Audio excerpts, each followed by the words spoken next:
Good morning সবাইকে। কেমন আছো তোমরা সবাই? আশা করি সবাই খুব ভালো আছো, সুস্থ আছো। তুলিস গ্যালারির নতুন একটি ব্লগে তোমাদেরকে অনেক স্বাগত। আজকের দিনটা আমার কাছে কিন্তু খুবই স্পেশাল, কারণ আজ আমার বাবা লোকনাথের জন্মদিন। এবারে জন্মাষ্টমীর দিন বাবা লোকনাথের জন্মদিন পড়েনি। প্রত্যেক বছর জন্মাষ্টমীর দিনই লোকনাথ বাবার জন্মদিন পড়ে, আর আমি এইভাবে ছোট্ট করে একটু পুজো করে নিই। আর এবারে জানো তো, জন্মাষ্টমীতে না পড়ে পরের দিন পড়েছে, তাই জন্মাষ্টমীর দিন আমার গোপাল সোনার একটু পুজো করেছি, আর আজকে বাবা লোকনাথকে সুন্দর করে গুছিয়ে খেতে দিয়ে দিয়েছি এদিকে। আর আজকে গোপাল সোনাকে দেবো না তা কখনো হয়? আমার বাবা লোকনাথই তো আমার গোপাল, এটাই আমার বিশ্বাস। তাই আজকে গোপাল সোনাকেও একটু ছোট্ট করে পুজো দিয়েছি।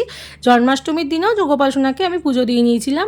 2018 সালে আমাদের বাড়িতে একটা ইনসিডেন্ট হয় আমার মাকে ঘিরে। তারপর থেকেই প্রত্যেক বছর আমাদের বাড়িতে, মানে আমার বাপের বাড়িতে, জন্মাষ্টমীর দিন বাবা লোকনাথের পুজোটা আমরা করি। এখানে আমার কাতু সোনাকেও খেতে দিয়ে দিয়েছি, আর আমি এখানে আমার ঘরে ছোট্ট করে আমার বাবা লোকনাথকে আমার নিজের মতন করে পুজো করে নিয়েছি। এখন যাব রেডি হয়ে আমার বাপের বাড়ি। ওখানে আছে বাবা লোকনাথের জন্মাষ্টমীর একটা ছোট করে পুজো হয়, উৎসব, জন্মদিন উৎসব। আমরা যতটুকু সাধ্য বাবা লোকনাথকে সাজিয়ে গুছিয়ে খেতে দিই। এই দেখো আমি এখন পুজো দিয়ে রেডি হয়ে নিয়েছি, যাব হচ্ছে বাপের বাড়ি। তোমাদের দাদাভাই আমাকে নামিয়ে দেবে, নামিয়ে দিয়েও একটু কাজে যাবে, তারপর কাজ থেকে হাফ ছুটি নিয়ে চলে আসবে। বাড়ি এসেই আগে আলপনা দিয়ে নিয়েছি। এখন বাবা লোকনাথকে সিংহাসনে বসিয়ে দেওয়া হচ্ছে, কারণ এরপর তো ফল টল করতে বসবো, আর ঘরের সামনে আলপনা দিয়ে দেবো।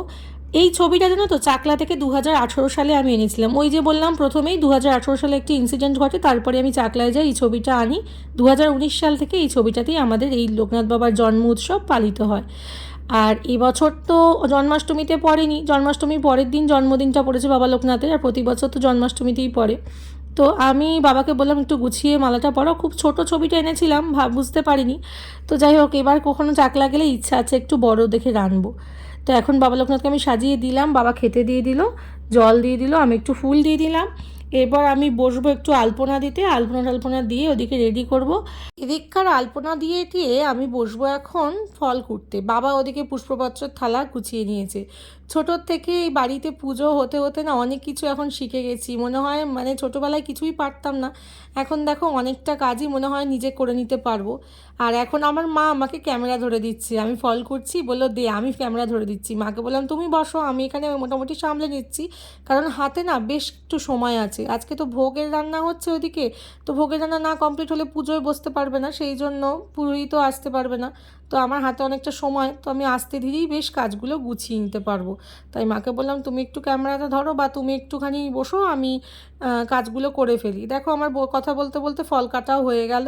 ফলটা কেটে নিয়ে এখন ওইদিকে আরও কাজ আছে, সব কমপ্লিট করে দেখো আমি সাজিয়ে দিয়েছি। এখানে নৈবেদ্য, লুচি, সুজি, নাড়ু, অমৃতি, তালের ফুলুরি, ননি, খোয়া ক্ষীর, বাটার, লজেন্স, চকলেট, তারপরে ধরো মমসত্ত্ব, এগুলো সব গোপালকে যেমন ছোট্ট করে গুছিয়ে আমরা খেতে দিই গোপালকে, তেমনি আমার বাবা লোকনাথই তো গোপাল। তো জন্মাষ্টমীতে ওই জন্য আমার বাবা লোকনাথের এইভাবে জন্মদিনটা পালন করি। এছাড়া ভোগের রান্নাও হয়, ভোগের রান্নাটা এখনও কমপ্লিট হয়নি। এদিকে পুরোহিত জেঠু এসে গেছেন, বলেন উনি গোছাবেন, আগে গুছিয়ে নিন। এই জেঠুই আমাদের যেন বরাবরই পুজোটা করছেন, মানে বাবা লোকনাথের পুজোটা উনিই করছে, মানে ওনার হাত দিয়েই শুরু হয়েছে। আর উনিই কিন্তু আমাদের বিয়েটা দিয়েছেন, মানে তোমাদের দাদাভাই আর আমার বিয়েটা দিয়েছেন। তো চলো এখন উনি গুছিয়ে নিচ্ছেন, এবং ঘরটাও উনি বসিয়ে নেবেন, ঠাকুরের ঘরটা, তারপর ভোগের রান্না দেবো।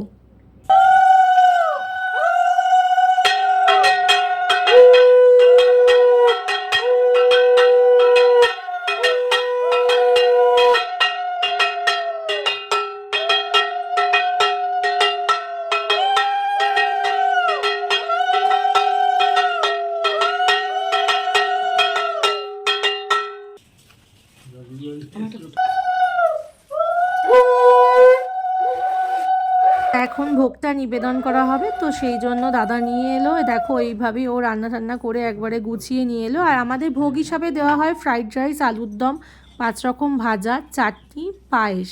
তা আমাদের যে পুরোহিত মশাই তিনি যা ইনস্ট্রাকশান দিয়েছেন সেভাবেই, অনেকে খিচুড়িও দেয়, কিন্তু আমাদের উনি যেমন বলেছেন আমরা সেভাবেই অ্যারেঞ্জ করেছি সব কিছু। আর প্রতি বছরই তাই করি। এখানে পঞ্চদেবতা এবং বাবা লোকনাথকে ভোগ নিবেদন করা হয়েছে, উনি একটু পান টান দিয়ে সাজিয়ে দিচ্ছেন। বছরের এই দিনটার জন্য সারাটা বছর কিন্তু আমি স্পেশালি অপেক্ষা করে থাকি, কারণ আমার বাবা লোকনাথের জন্মদিন। এই যে আগেই বললাম, আমার জীবনে কিন্তু বাবা লোকনাথই সব কিছু বলতে পারো। ছোটোর থেকে বড় হয়েছি, সমস্তটা জুড়ে আমার বাবা লোকনাথ আছে বলতে পারো। মানে সব বিপদ আপদ আমার সমস্ত কিছুতেই উনি, আমার ভালো মন্দ সব কিছুতেই। উনি এমনকি আমার জীবনে আমার সবথেকে প্রিয় মাকেও উনি আমার কাছে এই বাবা লোকনাথই আমার কাছে ফিরিয়ে দিয়েছেন।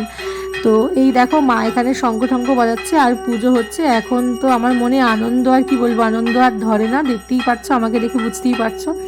আর এখন পুজোতে উনি বসে গেছেন, চলো পুজো দেখি।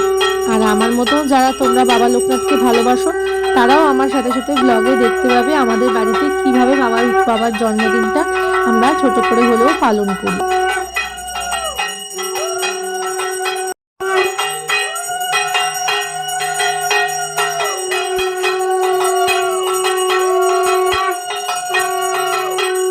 তোমরা যারা আমার ব্লগ দেখতে ভালোবাসো তাদের সাথে একটা কথা শেয়ার করি আজ।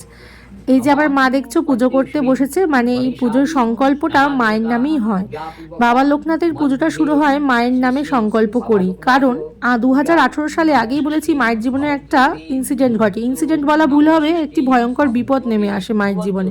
সেই বিপদ থেকে রক্ষা করেছেন বাবা লোকনাথ, এটাই আমাদের বিশ্বাস। কারণ এই সময়তেই মায়ের জীবনে দুর্ঘটনাটা ঘটেছিল। আর তার পরের বছর থেকেই আমাদের বাবা লোকনাথের পুজো শুরু হয়। কারণ আমার বাবা লোকনাথ আজকে আমার মাকে এইভাবে বসে থাকতে দেখছো তোমরা, হয়তো বাবা লোকনাথই আমার মাকে সুস্থ করে এনেছেন, এটাই আমাদের বিশ্বাস।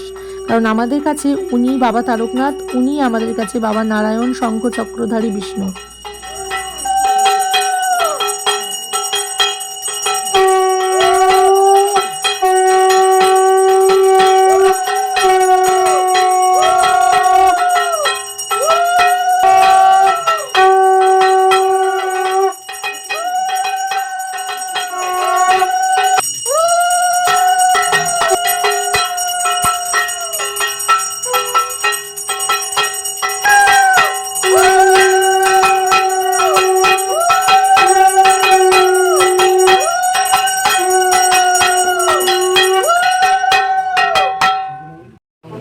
व्यक्तंगेन चराचरं यत्पदं दुष्टितंगेन ते नमः नमः अनुं अन्निकायो पराभयो उदायो च धामो पुण्यो मनुष्कामः तस्य शरणा निदादि एष स्वचन्दन पुष्पं बिल्लपत्राञ्जलि नमः। ছোটবেলায় আমার জীবনেও একটা দুর্ঘটনা ঘটেছিল, বলতে পারো ভয়ঙ্কর বিপদই ঘটেছিল। সেই সময় দাঁড়িয়েও আমার গলাতে বাবা লোকনাথের লকেট ছিল এবং সবাই বলেছিল সেই বিপদ থেকে আমি বেঁচে ফিরেছি শুধুমাত্র এই আমার বাবা লোকনাথের জন্য। চলো পুজো তো কমপ্লিট, এখন সবাইকে প্রসাদ বিতরণের পালা। সবাইকে এখন প্রসাদ ভাগ করে দিচ্ছি আমি, কারণ আমাদের এইভাবেই সবাইকে বাড়িতে পার্সেল যাবে, বাড়ির লোকেরা খাচ্ছে, অনেকে যারা এসছে তাদেরকে সমস্ত পার্সেল করে দিতে হবে। কারণ পুজো হতে হতে প্রায় 1:30-2 হয়ে গেছিলো। তাই দাদা আর আমি মিলে এখানে ফ্রাইড রাইস, আলুর দম, পায়েস এগুলো পার্সেল করছি, আর একদিকে ফল প্রসাদ। তো এগুলো অনেকগুলোই বেরিয়ে গেছে, এখন সব বাড়ি বাড়ি দিয়ে আসা হচ্ছে। এখন এগুলো অ্যারেঞ্জ করে রাখলাম, মানে পরপর আর কি দিয়ে আসা হবে, কারণ দেখতে দেখতে টাইম অনেকটাই পেরিয়ে গেছে, একদম বিকেল হতে চললো। বিকেল হতে চললো বলা ভুল হবে, বিকেল হয়ে গেছে, এই জাস্ট এখন সব কমপ্লিট হলো। দেখো 4:45 বাজে।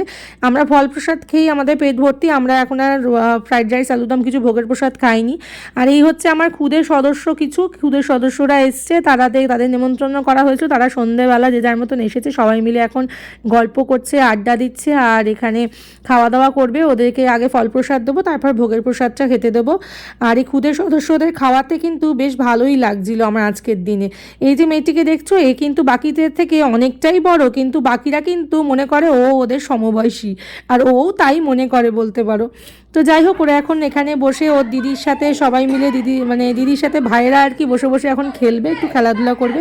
আর আমার মাও কিন্তু বেশ আনন্দ করছে, বেশ ওদের সাথে মজা করছে, বেশ মজাও পেয়েছে। ওরা যারা খেলছে মজাও পেয়েছে, পিঠে মেরে মেরে কে মেরেছে বল এই বলে ওরা কিন্তু বেশ মেরেও নিচ্ছে।